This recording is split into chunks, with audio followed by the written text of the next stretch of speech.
حج کے دنوں میں اولاد کے لیے خاص دعا مانگنا۔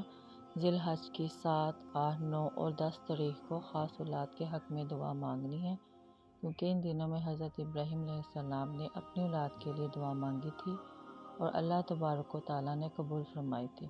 اولاد کی زندگی، صحت، مال اور عزت میں برکت کے لیے دعا کرنی ہے۔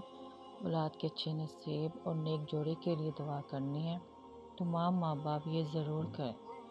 حج کے دن عصر 4:30 سے 5:30 کے درمیان کا وقت قبولیت کا وقت ہے۔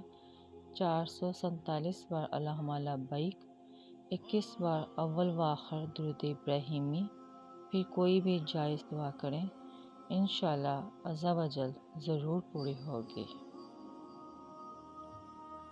اللہ پاک آپ کی اور ہم سب کی دعاؤں کو قبول اور منظور فرمائے، آمین یا رب العالمین۔